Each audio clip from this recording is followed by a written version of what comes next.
going on. Go see mom. Did you see the food? Okay. I got visitors. Yeah. All right, everyone.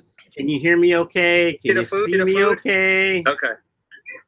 Oh, we got feedback, man. I hear myself on an echo. All right, everyone.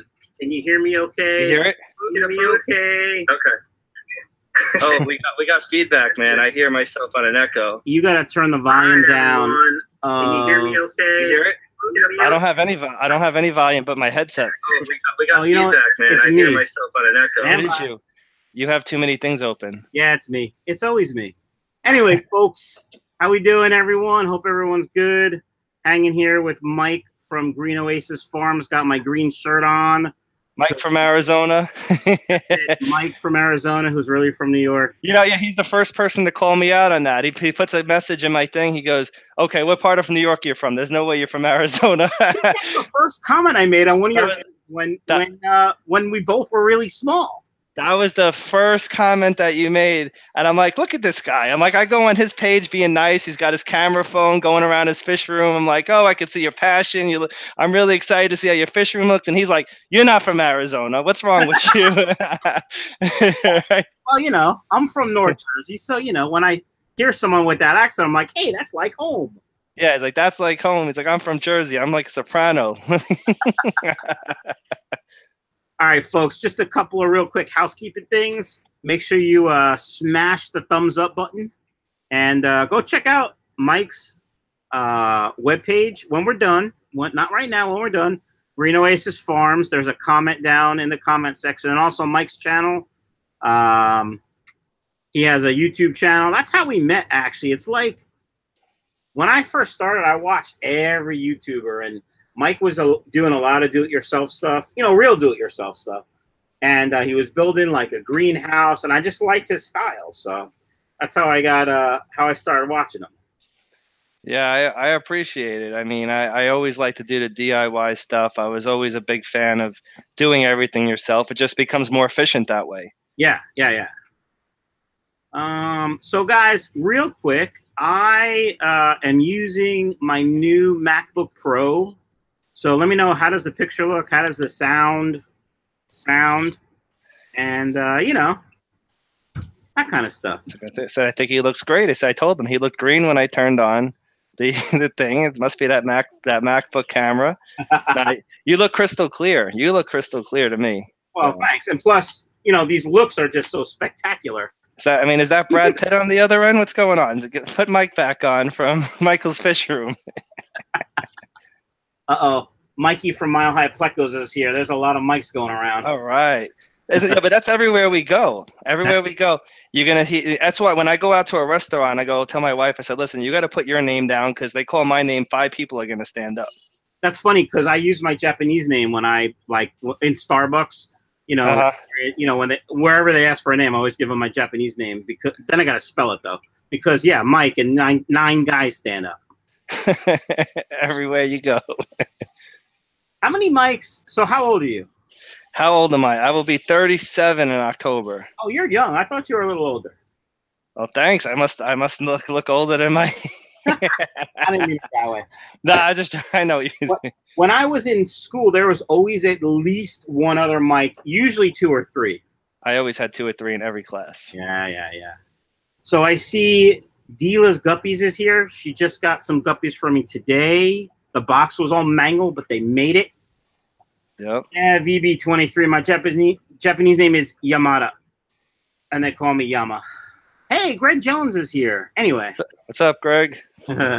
So, Green Oasis Farms started selling plants and stuff, and now you're big into the bettas. That's right. So we had that greenhouse. We still have the greenhouse, but we mostly keep everything now in our Florida location, which has all the plants, and that's outside in kind of a greenhouse / shade house. It was just something to transition into it. We figured plants were easy. We weren't comfortable yet really transporting livestock, and the plants seemed like the easiest transition to it.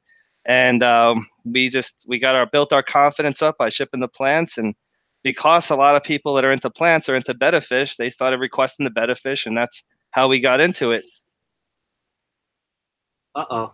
What happened? I don't know. I don't Did think. we Are we did still? we lose everybody? I hit a button by accident because it's a Mac. Did you hit the eject button and you could pop out of your seat through the ceiling? I think, guys, we're still good, right? You can still hear us and see us and all that stuff. They're talking amongst themselves. They're all like, these guys are boring. Let's just have our own conversation. All right, nothing happened, so it was just me. Just kidding. Everything's fine. Hey, my nephew Shane is in the house. What's up, buddy? What were we talking about? Bettas. So how many bettas do you sell a month, a week? How So that all depends, but I would say on average, I can tell you about overall boxes that go out, and none of these, it's not always betta fish, but be Sunday, Monday, Tuesday, and Wednesday, anywhere from 20 to 30 boxes a day that go out, and probably about 30% of those boxes are betta fish. A lot of it's plants. That's still pretty good, right? Oh, absolutely. Yeah, it's great. I mean, we sell out about every month. Every month we're probably ordering, 100 to 150 betta fish, so. All right, we got a question to Mike from Redneck Aquatics. So I don't know if it's me or you, so I'll let you answer first. All right. What, in your opinion, would be the best food to feed my 210 that has angels, platies, rosy red minnows, neon tetras, black skirt tetras, and silver skirt tetras? I think that question's to you, since that sounds like your ball game. I mean, I can weigh in on it. So what do you think? I mean, it depends how much money you want to spend. Any good high quality flake food, like, guys, I like the Ocean Nutrition stuff, but this is really good. 53% protein, very little ash. The Northfin stuff is good, but a little pricey. The Cobalt Flake is good, but that's what I would go with. Probably a small pellet and also the flake food, and throw in some bloodworms every now and again for the angels. What do you think? What do I think that's spot on. I mean, I like bloodworms. I like live food. Me personally, like a DIYer, I know I'm going to catch some grief for this, but I put out buckets in my yard. I get mosquito larvae. I feed it a lot to my fish, but the fish will do good on that. So nice. A lot of people disagree with that, but I feel like it's a good way to go. I mean, I've successfully bred so many guppies outside just doing that alone. They I don't know about you. I mean, you feed guppies live food, they seem to multiply times 10, and they multiply fast to begin with. Oh yeah, that's true. I have 5 guppy tubs outside, and they mostly eat the insect buffet that's out there. Maybe once or twice a week, I go out there with some flake or something and drop it in there. But and their colors are spectacular. Yeah, the colors too are unreal compared to what you feed in your regular fish room. It's crazy. Right. So Gary's Aquatics says, at Michael's Fish Room, what is the rarest guppy, and what is the rarest guppy, and what is it, and how much does it cost? I have no idea. I mean, I'm sure there's some super rare strain that somebody made, and there's only 2 of. I tell you what, I'm on the lookout for a solid white female guppy. I have only ever seen males, so. All right, so I was going to weigh in on that actually, and usually platinum females are some of the rarest. When it comes, even just when I go to my several wholesalers, they refuse. It's not that they refuse, but people refuse to give them the females for the possibility of breeding that pure strain of that platinum. And if we do want the females, the numbers are astronomical. Like some of the female bettas that come from Southeast Asia, if I want the female by itself, it can cost me up to $300 sometimes to get it if it's a rare type of female. Wow. Just one fish.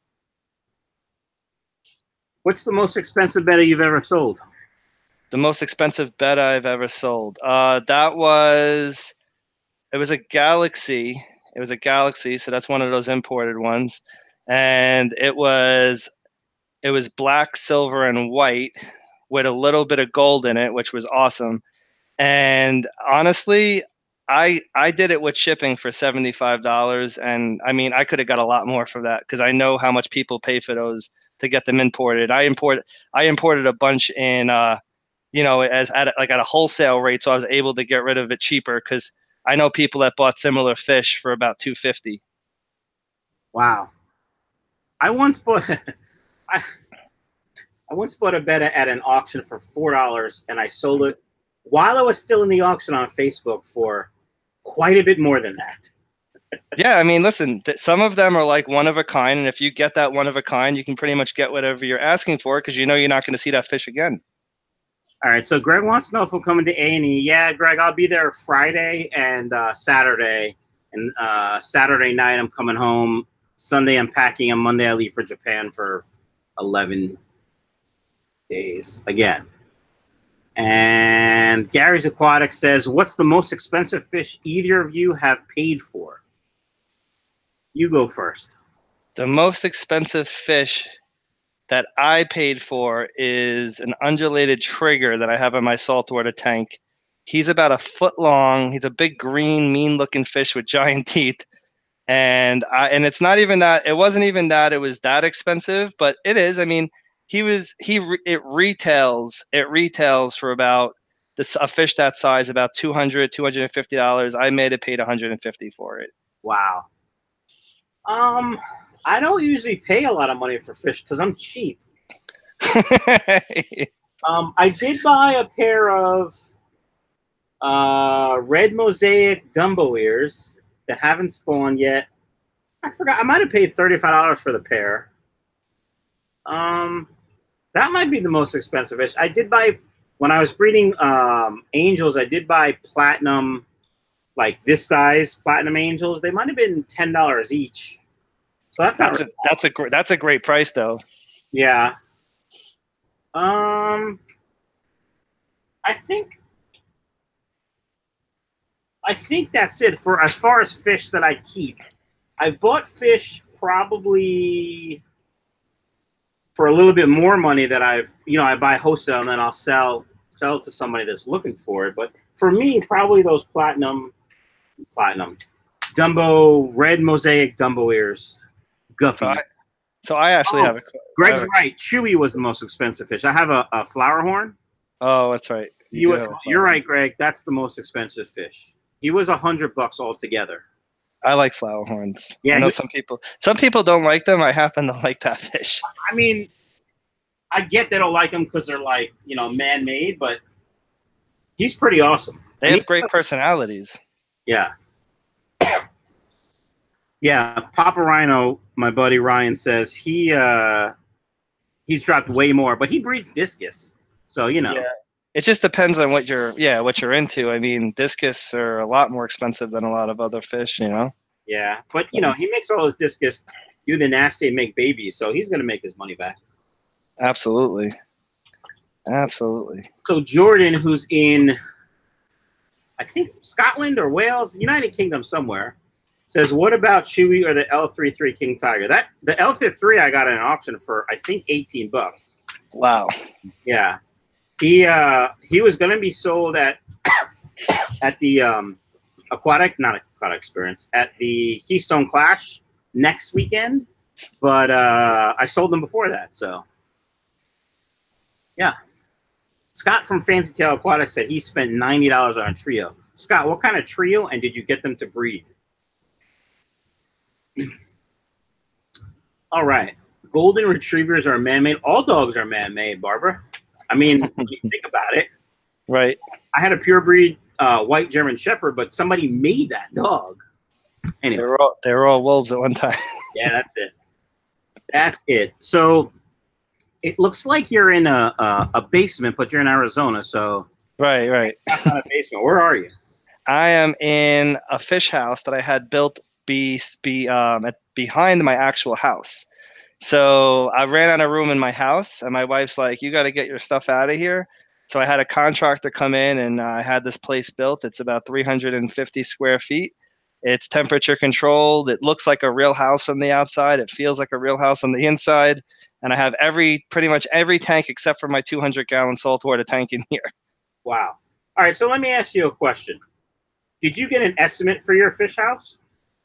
Did I get an estimate? Yes. Yeah. And how close to that estimate did the fish house end up being?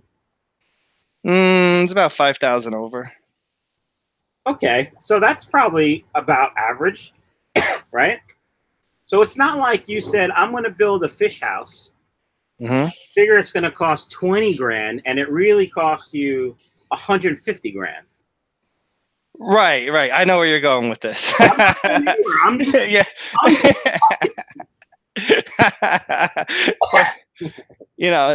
And sometimes in like Canadian money, it changes. Now that's funny. No, but I knew how much it was going to cost, and then there was some things that I wanted extra, like I wanted extra insulation. I wanted really high energy efficient windows in the front because I didn't want it to be like a room with no windows. I have two windows to let in natural light, as well as I have lighting around the whole house. I also got an upgraded heating and cooling system. I mean, it's a solid, like, right now I keep it at 80 because I actually have reptiles in here now too. I'm going to start introducing them to my channel. But it's 80 degrees night and day. It doesn't matter if it's 120 degrees outside. It's 80 degrees in here. It doesn't change. Dude, it's been Arizona hot here the past couple days. Oh, probably with a lot more humidity though. Oh, yeah. My air conditioner's like, no! Anyway, so there's a question for you. First, I have to say hi to Naomi from Australia. Hi. And so Milo says, how to tell the difference between betta tail type.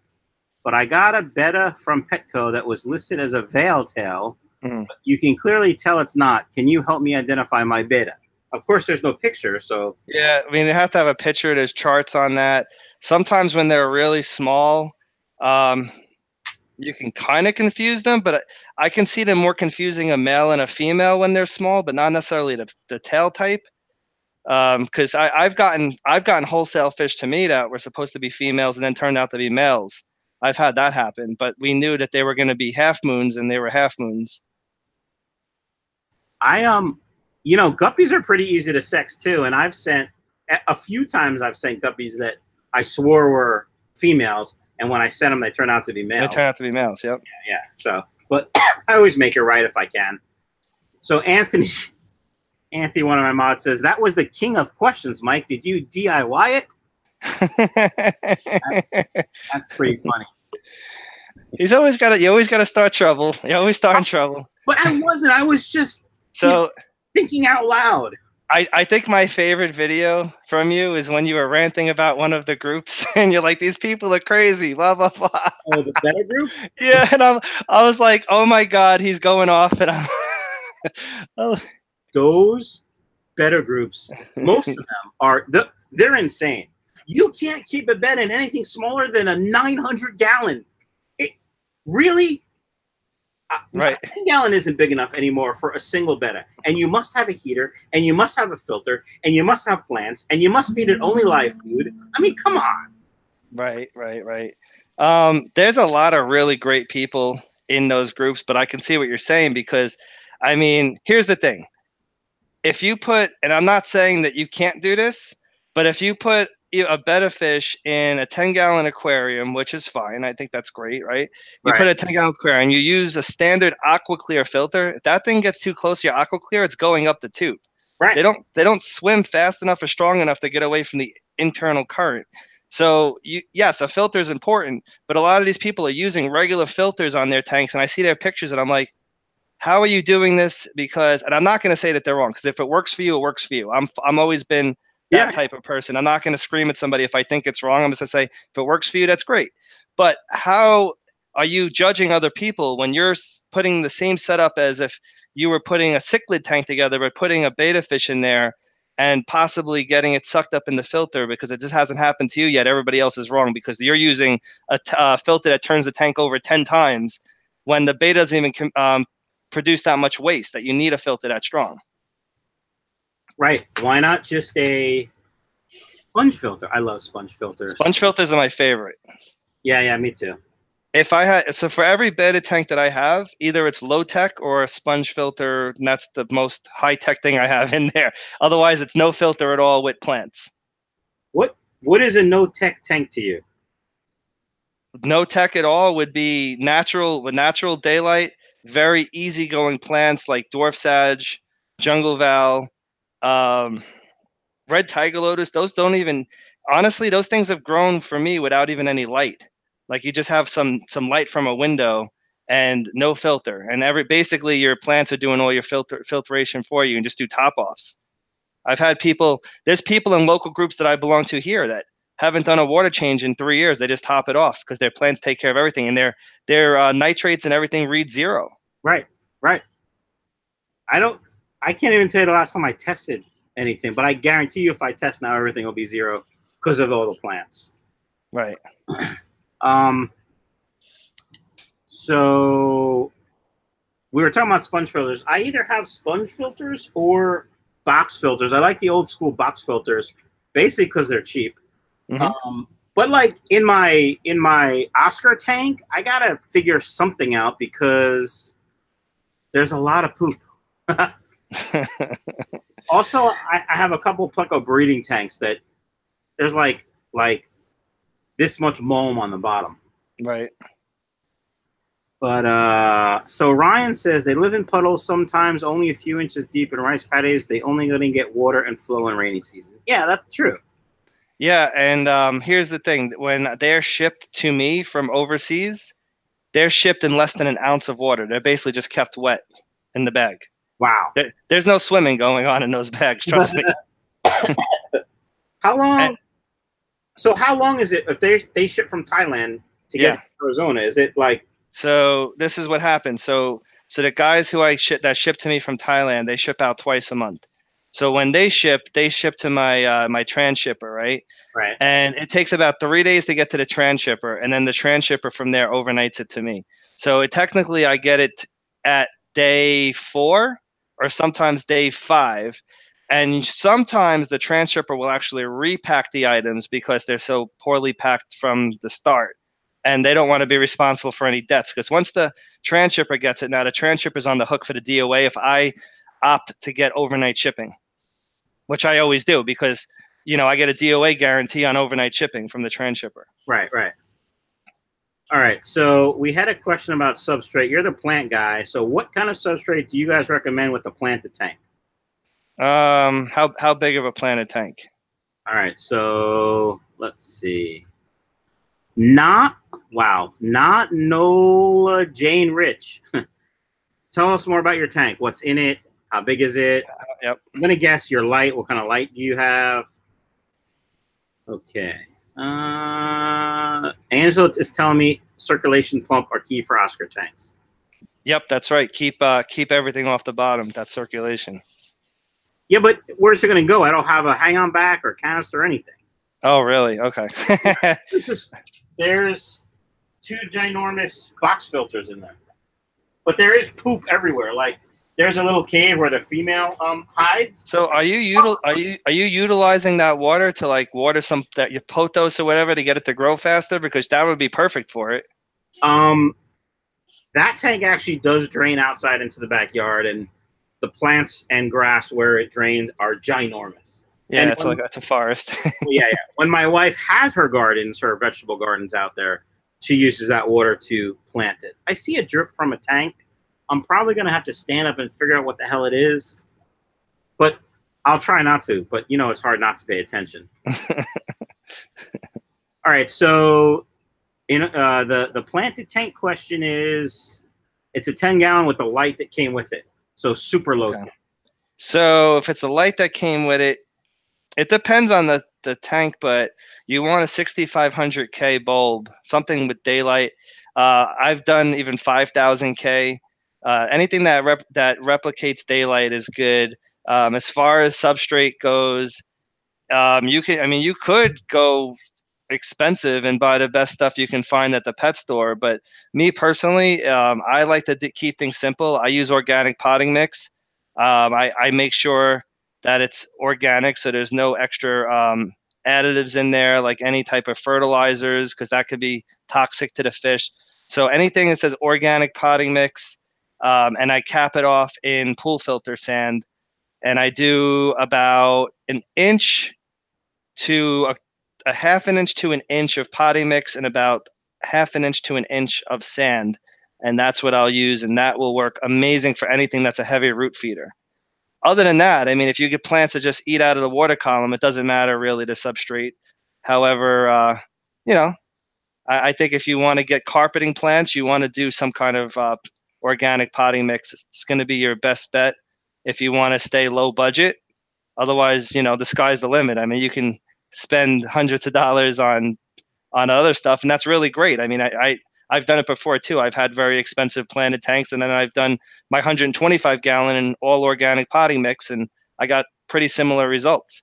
Yeah. I had to do more frequent water changes in the beginning because it's very potent and it can cause green water or lots of hair algae. So when you're setting up a tank with organic potting mix, at least for the first several days, you want to do a couple of 50% water changes to keep the organics down, and immediately throw a floating plant like duckweed in there and let the duckweed get out of control and scoop it out because it takes all the nutrients out of the water. Yeah, I have duckweed in a lot of tanks. I hate it because it blocks light, but I love it because it's really good. It's good food too. Yeah, it is. When I had goldfish, I used to always feed it to the goldfish. So there's a guppy question I have to answer. Maple Street Aquatic says, when picking a male guppy or platy for breeder, would you pick a bossy, busy male or a more laid-back male? So to be honest, when I look for breeders, I don't look at the male so much. I pay way more attention to the female.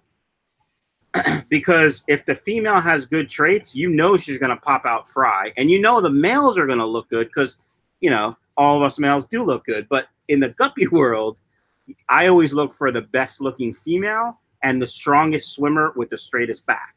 You're paying attention to the male. I don't really think it matters.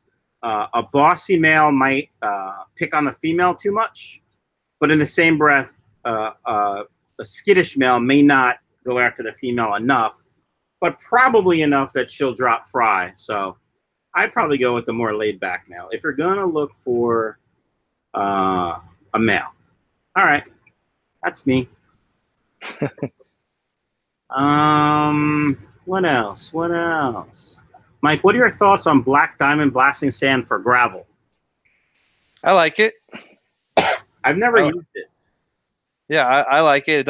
It doesn't do any harm to any of the fish. Again, you want to rinse it properly. It's actually one of the cleaner ones that I've worked with when I've used that in aquariums. But I like it. I think it's real great, especially if you have fish that'll pop with the black sand. So yeah, it's always a good thing.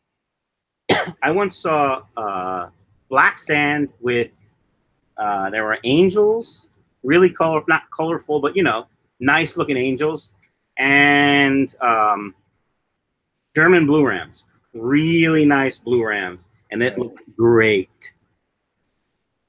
All right, Mike, what do you think about getting gravel for fish tanks from Lowe's? Who's that to? Because I've used that plenty of times. Well, it's Mike, so I've used it too. In fact, I have a whole bucket of it because I don't have that tank anymore. But my favorite. Yeah, I use pea gravel. It's called pea gravel. It's like less than $5 a bag, and I have a bag in here somewhere, but I can't find it. I was just using it. Mikey from Mile High Plecos wants to know what my opinion on my new Plecos is. And the reason he wants to know that is because I just got an order from him in today, and I love them, Mikey. They're right over there. They're super red Plecos, and they will be for sale at the Keystone Clash. I got some food to feed them. Let me show you. Do you think this will be enough for all my Plecos? But it was $3.50 at the wholesale store. You know, like a 5-gallon bucket of string beans. Yeah, that's it. All right, I need some water. Bye, Anthony. I heard pie. Oh, yeah, I don't know what that is. So pea gravel. You like the pea gravel? I love it. That's good. Yeah, Ryan, a number 10 can of green beans for $3.50. Even if I can't use it all before it goes bad, it's still a deal. 85 people watching, only 37 thumbs up. What the heck, peeps? He's wearing a green shirt and all. Let's give him some thumbs up. That's it. Green for Green Oasis Farms. You see what I'm doing? Greg wants to know what my favorite blizzard is. Greg, we've talked about this before, man. It's that peanut cluster, peanut buster, whatever. It's vanilla with chocolate dip and caramel and peanuts, and it's delicious.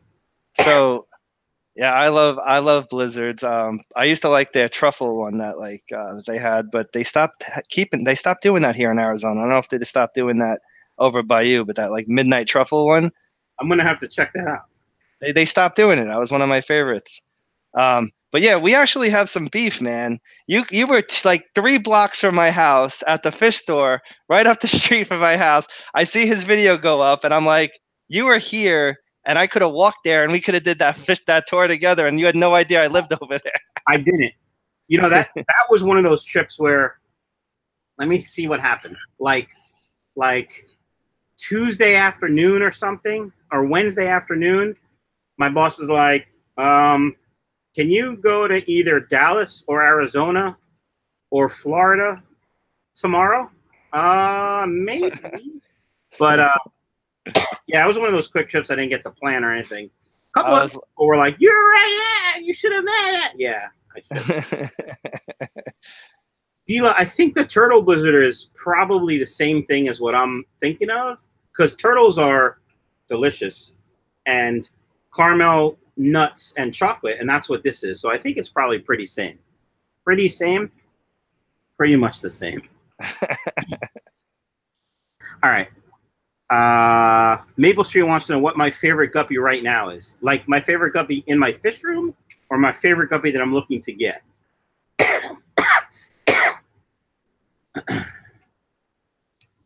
My son brought me a water. I only asked him times.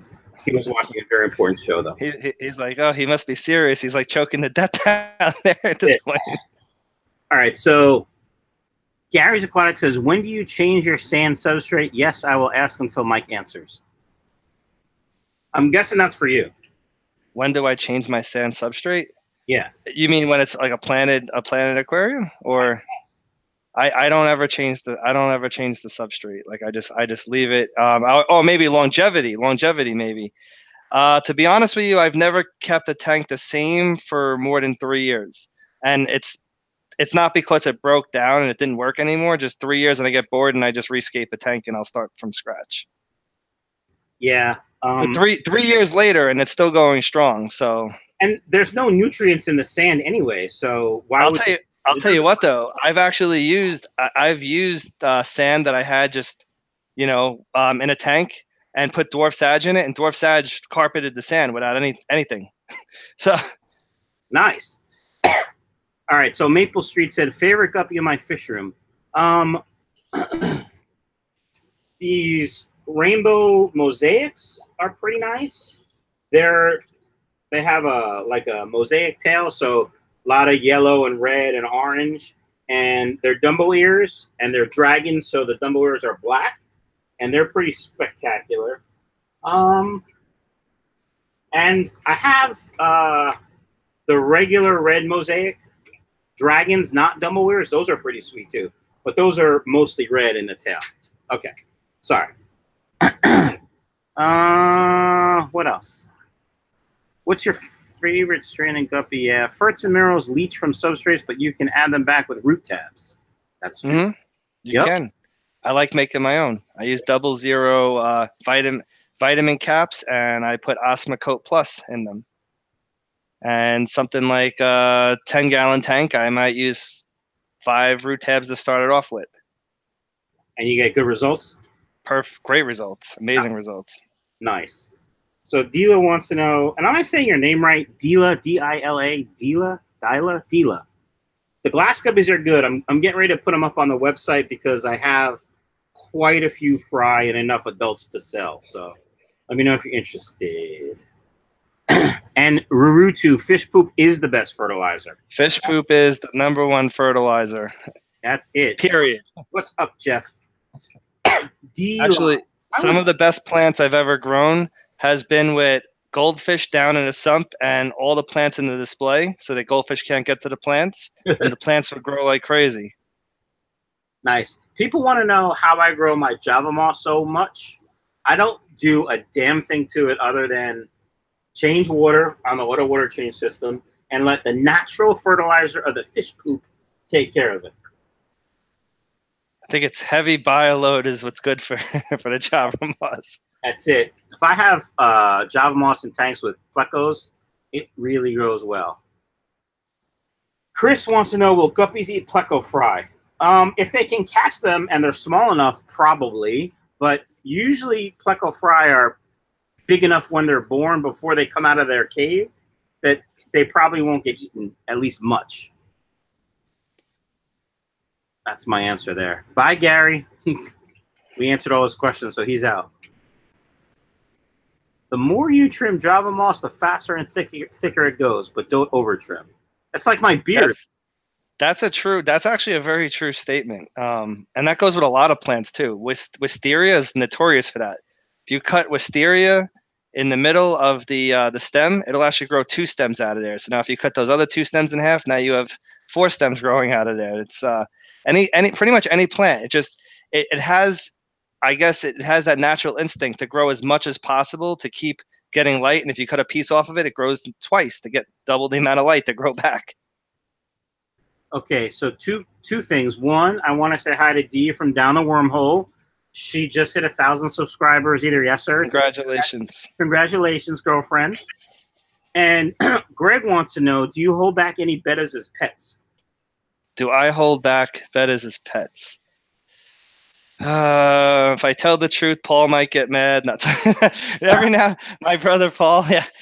Every now and again, I have one right behind me in a 20-gallon tank. It's what is that? A mustard gas betta that's absolutely gorgeous, and I've been secretly hoping that nobody buys him for the longest time, and he's just kind of my pet at this point. It's funny. You took the worst picture possibly ever of the fish, and you're wondering why it's not being sold. That's right. That's right. Some of my pictures are spectacular, and the ones that are not so good, those are the ones I want to keep.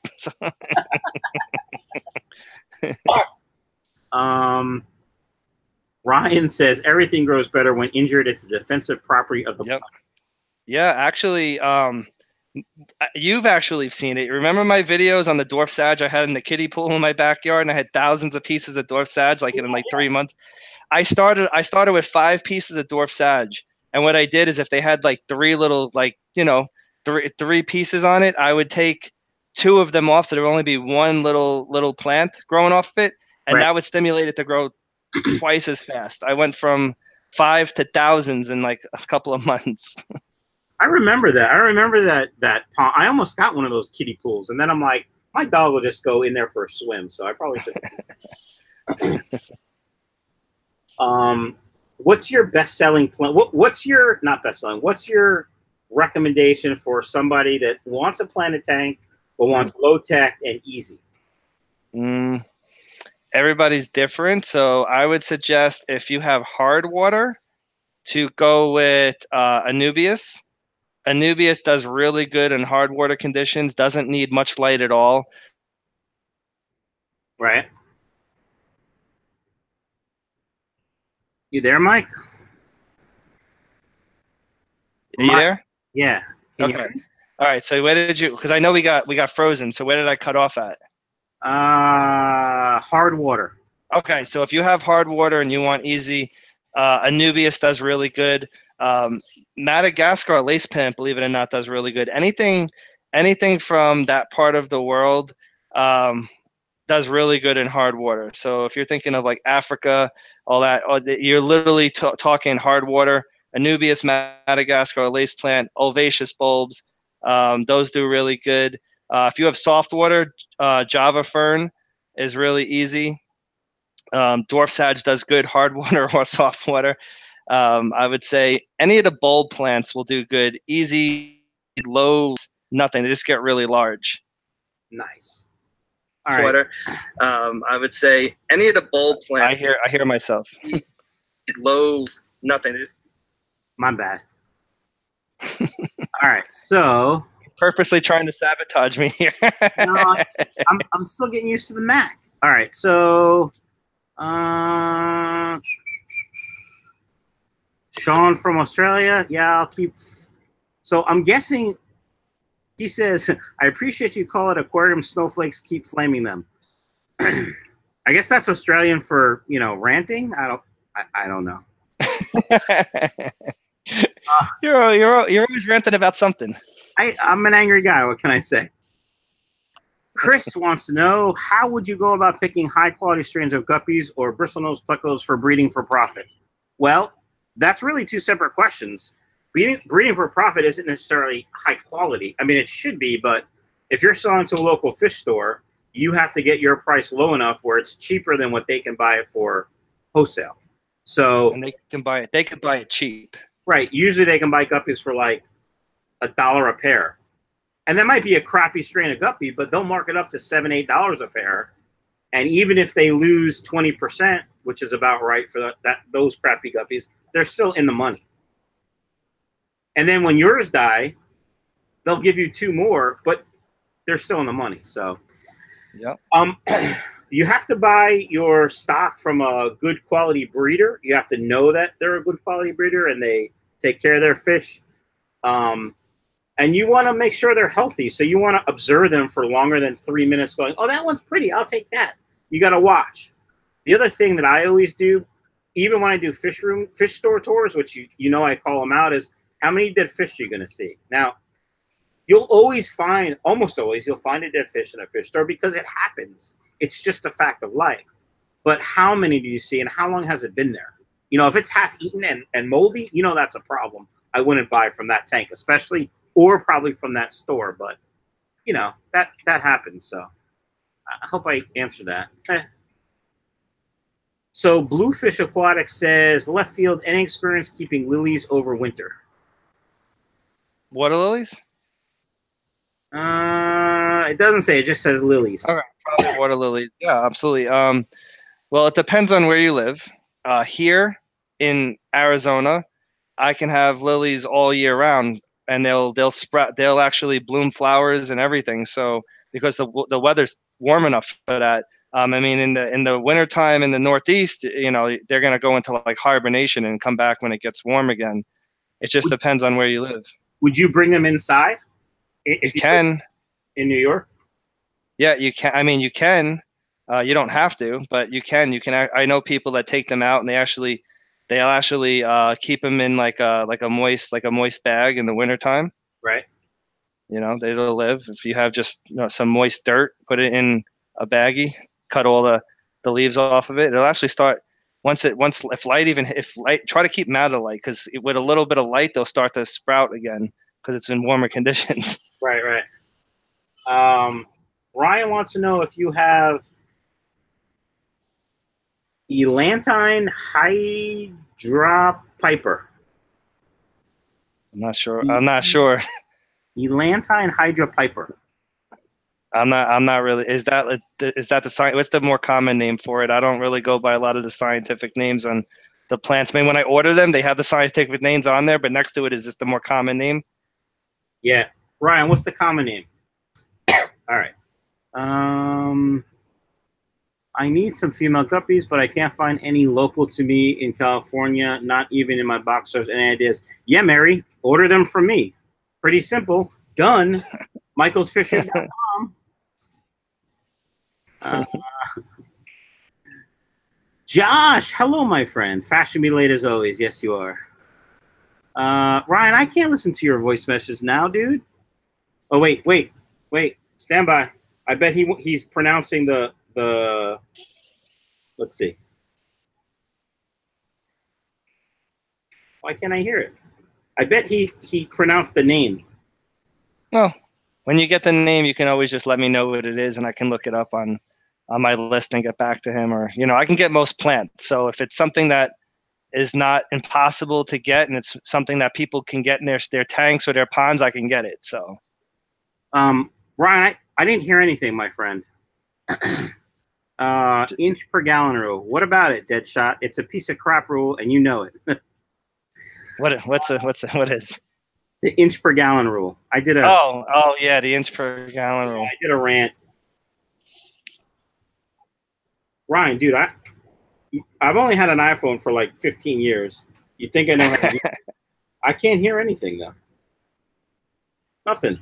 Volume up, not on mute. What the heck? Go on greenoasisfarms.com. Send me a message on there with the spelling and everything, and I'll get back to you. All right, cool. Xenon wants to know, how are we? We're all good. Things are going real good. Yeah. What kind of fish would you put in a 13-gallon? Well, you could put 13 1-inch fish in that 13-gallon, according to. I don't know what kind of fish you want. What? So, Joseph, what are you looking to do? Breed or just a community tank? Give me some more information. And what kind of water changes do you want to do? A lot, not a lot, and do you want it planted? Okay. Greg wants to know, what other critters would you recommend with a betta in a bowl?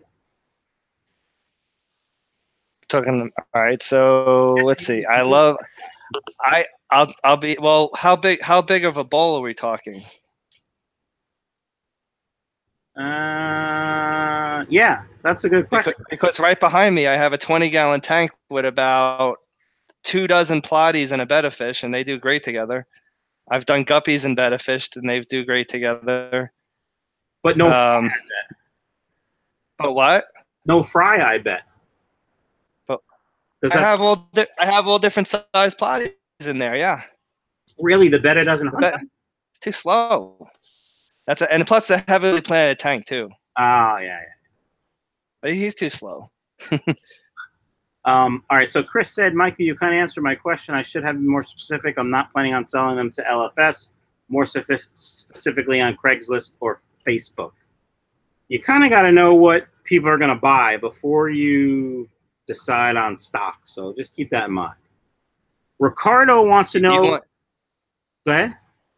I was going to say, you want to just know what all the bread and butter stuff is. It doesn't have to be fancy. It just has to be something that's popular, you know? Right. Exactly. And local fish stores are all about bread and butter stuff. They don't want to have the most exotic animals. They'll maybe put 1 or 2 exotic animals in their entire store to get people there, but they know people are going to go for the more common stuff when they're there. Right. So Ricardo wants to know, do you ship to Puerto Rico? I don't know if he's asking me or you. I do. I do. I have before, and it's great. Yep. I've never had an issue shipping to Puerto Rico. That's it. So for your 13-gallon tank, Ryan suggests CPD Celestial Pearl Danios. All right. Those are nice. Yeah. Greg says they're a little sensitive. The Celestial Pearl Danios are a little sensitive. They're a little more sensitive than I'd like. I've ordered them for on shipment. We had more DOA.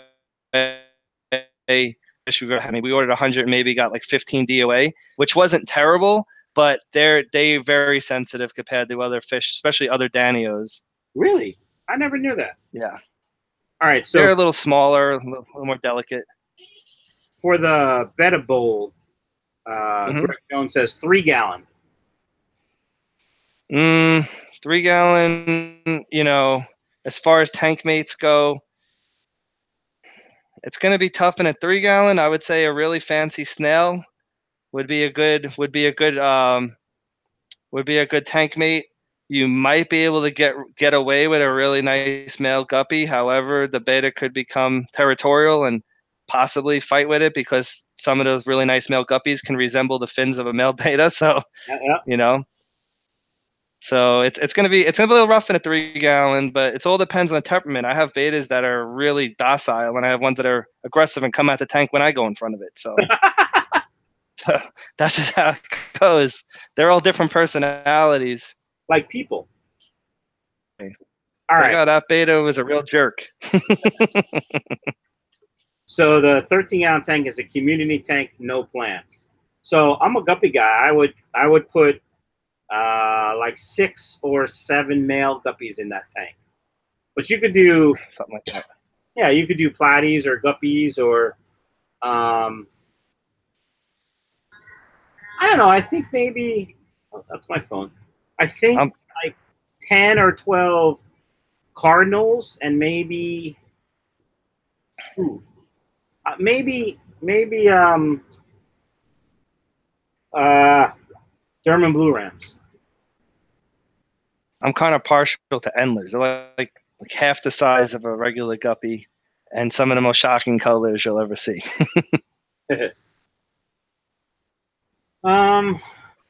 Actually, Greg Jones got me onto endlers, and when he was setting up the 40-gallon tanks in his old fish room before he moved into his house, and I said, "Well, I like the black bar endlers that he was doing," and I decided to get into all different types of endlers because of that.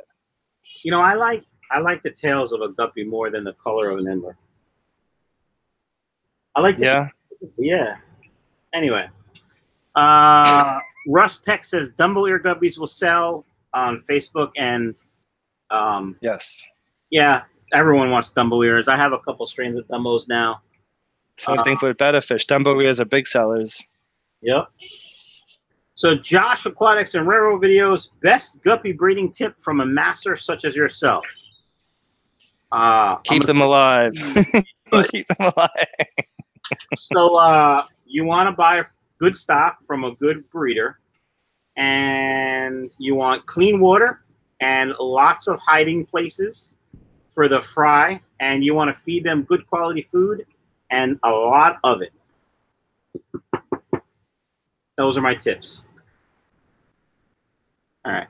So my male beta did not like the platy, but he's fine with the male guppies. Yeah, they're like people. Yep. Ryan, for your 13-gallon, Ryan says pygmy sunfish and a specific strain that I'm gonna butcher, Okefenokee. Oh, I got that, Okefenokee. I don't think he spelled that right for some reason though. And he said it would look killer in a 13-gallon. Greg Jones prefers native polar fish. He loves endlers. Greg's got a pretty cool turtle setup too. Mm-hmm. And he's got a small, what should we call it? A small reservoir out back now. He has a moderate sized swimming pool in his backyard now.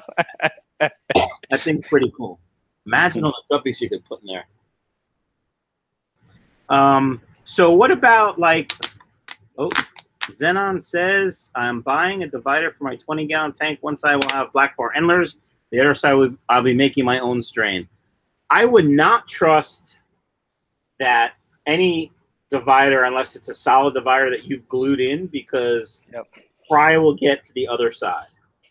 You will ruin that black bar. If you're going to make a divider, I would do it with the knitting mesh you can get from Michael's or Walmart.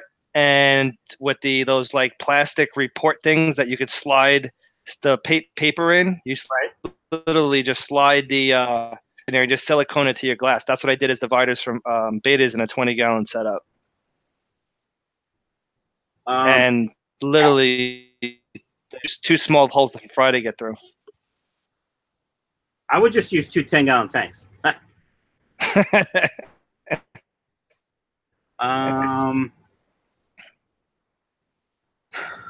All right, so Josh says, also on the topic of bettas, I have one in my 20-gallon community tank, and he gets along fine. He tries to get bossy sometimes, but mostly he's just chill. Yeah, I mean, here's the thing. I know this is crazy, right? I have people that literally have put 2 male bettas in like a 55-gallon tank, right? They'll see each other, they'll flare, and they'll go to the opposite directions. They don't always fight. Right. Well, that's good. I'm not saying you should do it. But what I'm saying is it's been done, and people have done it with success. Right. It just depends on the betta. Depends on the fish. It depends on your setup. If you have plenty of hiding places, most likely they won't fight. They'll just pick territories and stick to it. Right. Actually, in Thailand, one of the guys I buy from, he has a couple of little ponds, and I'm talking like maybe like a couple 100 gallons, and he'll have like 50 males in one pond. Why aren't they killing each other? Good question. Right? So Nando says, do you have any Odessa barbs, Lepidanios, autumn batis? He must be talking to you because I don't have any of those. I don't have them on hand, but those are fish that I could get. Gotcha. I do special orders. If you're on my Facebook pages, the Green Oasis Farms Facebook pages, at least once or twice a month when I make a big order, I allow people to jump onto that order and custom order things that they want. They basically give me a wish list and I tell them right away what I can get. If we can get it and we can agree on a price, I send you an invoice. If they don't ship, you get a refund automatically. If they do ship, they'll ship out as soon as I get them right to you.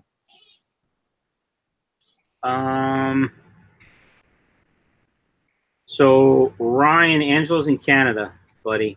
I don't know if he can sell to you. Yeah. The problem with Canada is that it'll take too long and it's way too expensive for shipping. Yeah. Every week I get people that want to buy fish from me in Canada. But I've sent T-shirts over to Canada and it took like 3 weeks. Wow. And paid like $60 to get them there. Wow. Yeah. So Greg Jones says, my Endler fry get through my sponge overflow screen, go through my mechanical sump, through my moving and get pumped back into other tanks on occasion. Fry will find a way. They always seem to. Yeah.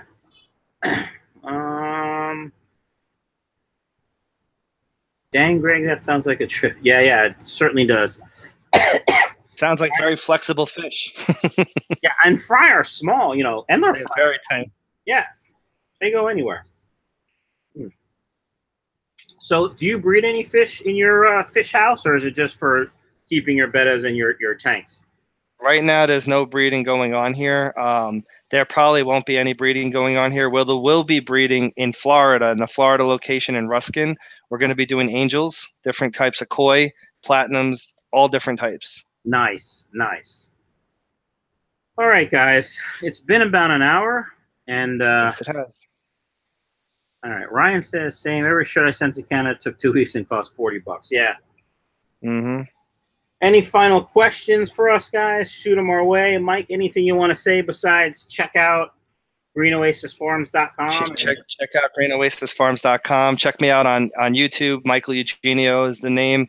Again, for those of you guys who do follow me and have purchased me in the past, thank you very much. I appreciate everything you guys do for me. And things like the house I'm sitting in right now wouldn't be possible for the support of the people on YouTube. Nice. So, guys, I put links in the comments for Green Oasis Farms and his Facebook and his YouTube channel. Check it out. Smash the sub button on his channel. Share the video. Smash the like button. Do all the smashing and caressing, all that good stuff. And Nando, email or go on greenoasisfarms.com and message Mike, and he'll get you that stuff if you really want them. All right, guys. Hope you had fun. See you guys tomorrow in a new video. I think it's going to be a fish room tour. And don't forget to check out michaelsfishroom.com for some pretty cool guppies. See ya. See you later, guys. Thank you.